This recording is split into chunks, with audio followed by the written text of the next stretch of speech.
it's Calvin Smith here, and welcome back to Creation Basics, where our goal is to make God's creation part of your everyday conversation.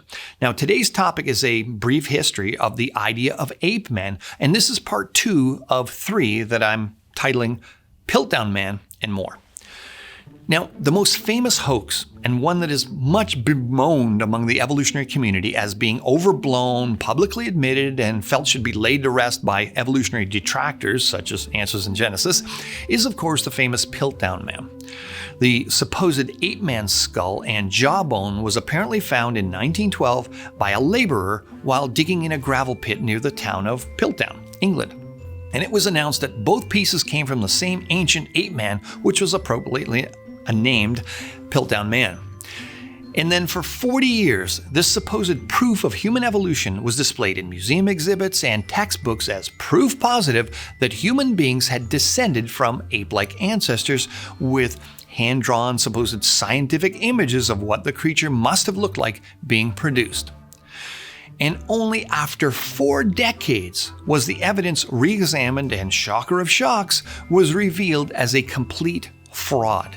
It wasn't even a good one, as one could easily see how the teeth from the jawbone had been filed down to make them look more human, and the bones had been chemically treated to make them look very old.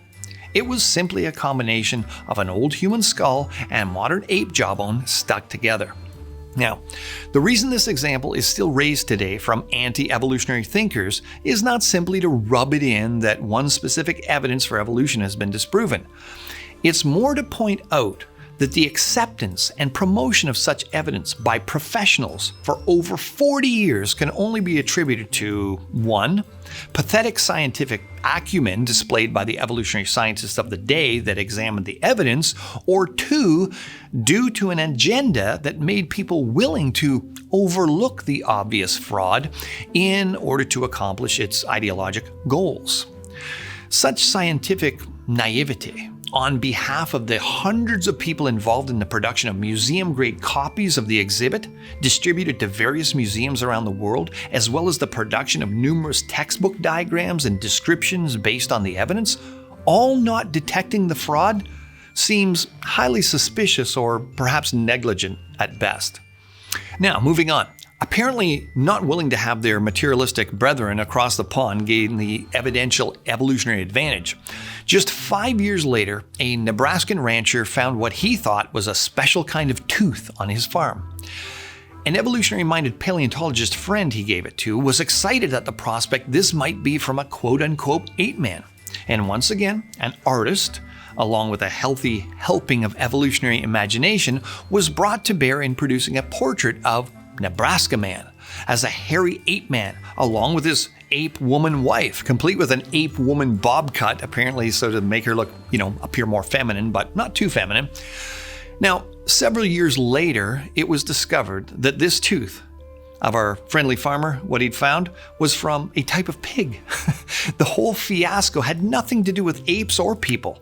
It had everything to do with evolutionary presuppositions that drove false conclusions, all based on laughably flimsy evidence.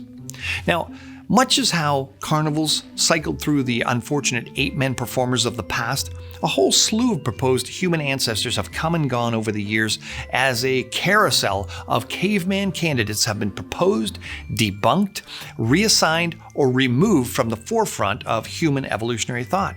We've got Cro-Magnon Man, Peking Man, Java Man, Ramapithecus, which were real fossil finds, were once shouted from the proverbial evolutionary rooftops in both popular news articles and serious science publications, only to later lose favor among the more progressive evolutionary community. Currently, popular candidates such as Homo Erectus are not faring much better under scrutiny. Although smaller than the average human is today, the brain size is well within the range of modern people again, and studies of the middle ear have shown that Homo Erectus walked just like us. They were just people. There's nothing about their skeletons that fall outside of the normal human range, and their remains have been found in the same strata and in close proximity to ordinary Homo sapiens. Clear evidence that they lived together. So, given the range of heights, sizes, and features that we see among the fully human race today, well, they're not exactly anything to write your evolutionary thesis about. Of course, there's one more candidate that we really should cover, so tune in for part 3 of A Brief History of Ape-men when we ask this question: what about Lucy?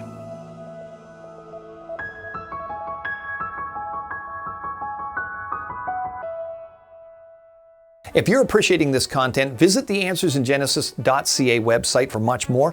Please consider donating to the ministry, and whatever platform you're accessing this on, it likely has some combination of features that allow you to subscribe or like or share, and we'd appreciate you taking the time to do so, because it's probably the best thing you can do to help us continue to do outreach. Until next time, I'm Cal Smith. Blessings to you.